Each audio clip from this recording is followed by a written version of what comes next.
こんにちは、みなんとろです。今日はですね、2022年に買ってよかったものをご紹介したいなと思います。今年はいろいろ買ったんですけれども、その中でもね、これ買ってよかったなっていうものを、とりあえず7個をね、今回紹介したいと思います。ガジェット系から、机の上で使うような、ちょっと便利なものも少しご紹介したいと思います。それではどうぞ。はい。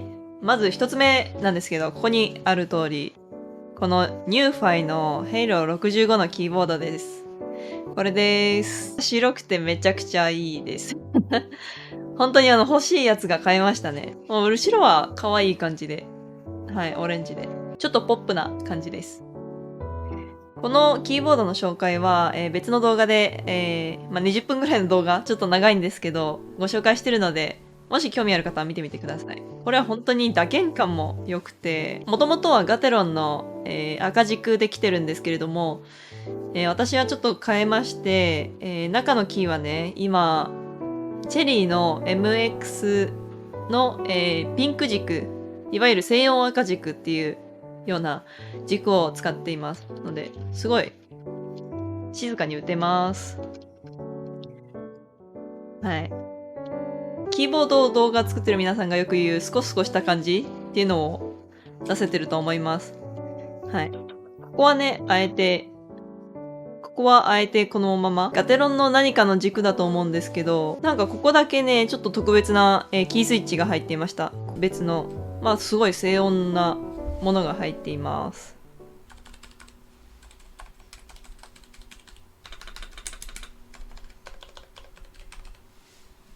前はね、ここが黒いのを使ってたり、キーボードのケーブルも黒かったんですけど、リスナーさんに教えていただいて、とても可愛くて、ホットスワップも可能で、Bluetooth もできて、メカニカルで、可愛い65%のモデル買えました。なのに打鍵感はいいっていうね。安っぽくなくて重量感もあって、これ結構重いんですよ。静かにタイピングができるのがとてもいいです。はい。なんかもうすべてのパソコン作業をこれでやりたいぐらいですね、今のところ。これマジで手に入ってよかったなって思います。ホットスワップ可能なこともあって、結構長く使っていけそうだなって思いますね。このスイッチが飽きたら、どんどん別のものに変えればいいし、たとえキースイッチがね、もう打ち込みすぎて壊れたとしても変えれるっていうのがとてもいいと思います。二つ目はここにあるマイクアームです。これはスマトリーという Amazon で買ったマイクアームなんですけれども、ホワイトのそこそこ高見えするマイクアームがそもそも選択肢がなくて、これをね、レビューを恐る恐る見ながら買ったんですけれども、結果大正解っていう感じでした。これ良くない？なんかすごい静かだし、配信のしてる方とかで白デバイスで揃えたい方とか、特におすすめしたいなって思います。はい、私はマイクは手話で合わせています。あと部屋もちょっと広く見えるような気がしますね。部屋に背の高いものをたくさん置いてると部屋が狭く感じるので、こういうプロファイルが低いのがいいと思います。3つ目はですね、こちらの BOSE のスピーカーです。これね、めちゃめちゃ音いい。本当にさすがの BOSE って感じ。ちょっと埃かぶっちゃった。本当に音がいいです。接続するときもすごく早いし、何%残量残ってますって、音声で毎回言ってくれるから助かりますね。はい。そんなにインテリアも邪魔しないような、シンプルなデザインが好きです。これは、もしね、モニターにもともといいスピーカーが入ってるとかであればいいんですけど、そのデスクトップ PC 持ってる人で、ちょっとスピーカー探してる、で、かつ白系がいいなっていう人は、これ結構いいと思いますね。重低音が結構響く、いい感じの音で、でも、ちょっとイヤホンで聞くのとは異なりますね。イヤホンだと聞こえるような高い小さな音が、これだとちょっと聞こえにくいとかは、たまにあるかなって思います。ちょっと好みによると思いますけど、私はこれ結構好きです。次はこちらをご紹介したいです。これは、何かわかりますか？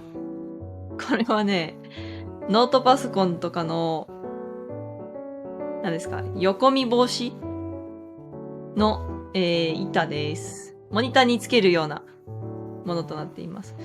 これはね、何がすごいかっていうと、これ正面だと、ちゃんと見えるんですけど、横にするとどんどん暗くなっていって、見えなくなるんですよ。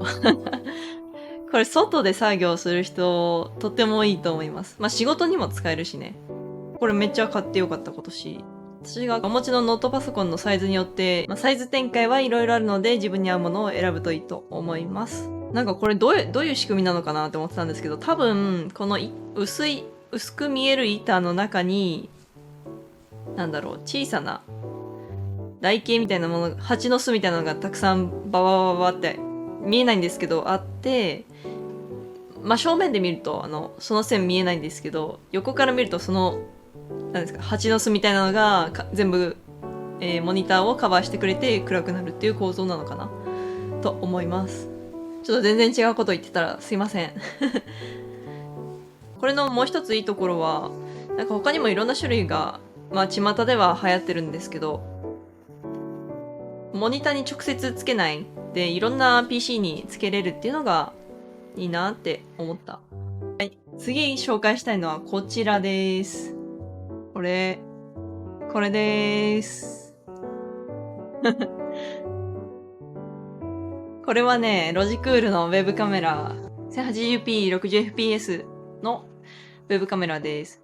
まあ、これはね、正直、ズーム会議とかしか使わないっていうタイプの人だったら、ちょっとオーバースペックだし、高いし、もっと別のオプションあると思いますけど、なんか配信する方、特に顔出し配信する方であれば、いいのかなって思いますね。これのいいとこは、まあ、白があるっていうとこがまず前提なんですけど、他にも、ここ、勝手にサクッと取れて移動できるのがいいんですよね。あと小さいから邪魔にならないですね。部屋のインテリアも邪魔になりにくいと思う。そう、ノート PC で何か他のものを動画撮りたい。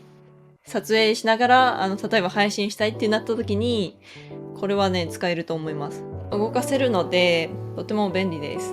なんか下からね、動画撮るときもあったりするし、お絵かき配信とかしてると、結構下見がちなんですよね。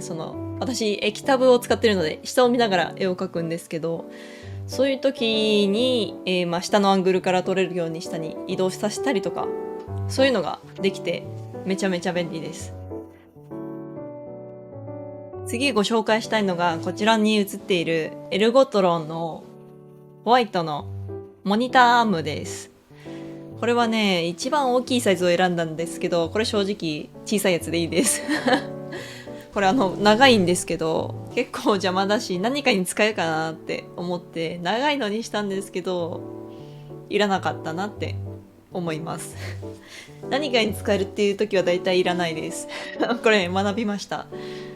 モニターを2つつなげない限りは、この小さいやつでいいと思います。そのモニターの下のスペースができるので、まあ部屋としてもスッキリするかなと思いますし、まあケーブルをね、普段だったらそのモニターの下に、スタンドがあって、その後ろにケーブルを這わせていろいろウェブカメラとかつなげると思うんですけど、そういうのがないっていうだけでも結構ストレスが減りますね。視線の中の、ストレスっていうのがめちゃめちゃ減ります。はい。だいたい重いモニターでも結構支えられるので、まあちょっと調べる必要はありますけども、まあご自分のモニターに合うっていうのであれば、買うのはおすすめしたいなって思いますね。回し物とかではないです。これまで紹介したものは高いものばっかりだったんですけど、ちょっとね、安くても、これめっちゃあってよかったなって思ったのはこれですね。これです。これ開くやつ。これケーブルホルダーですね。確か、4個か5個、6個セットで、1000円ぐらいだったような気がします。もうこれはね、めちゃめちゃ便利。本当にこれでケーブルのストレスはだいぶ減りました。減りましたし、いつもだったら机の下潜り込んでシュッて取んなきゃいけないんですけど、これだったらね、これがあるともうさっとここにつなげてパッてつなげられるんですよね。それがもうストレスフリーです。もうストレスを減らすためにこの世界を回っていますので、皆さんストレスはどんどん減らしていってください。以上が2022年に買ってよかったなって思ったもののご紹介でした。どうでしたか？何か気になるものとかありましたか？なんかね、こういうストリームテックとかも今年買ったんですけど、なんかこれ万人に必要なものというわけではないなっていうところとか、意外とあんまり使い切れてないなっていうのがまだあって、今回はご紹介せずにいました。何かね、ためになるようなものがあったらいいなって思います。もしよろしければ高評価と、チャンネル登録、何か質問がありましたら、感想などありましたら、コメントを気軽に書いていただけると嬉しいです。はい。それではまた、次回の動画でお会いしましょう。バイバイ。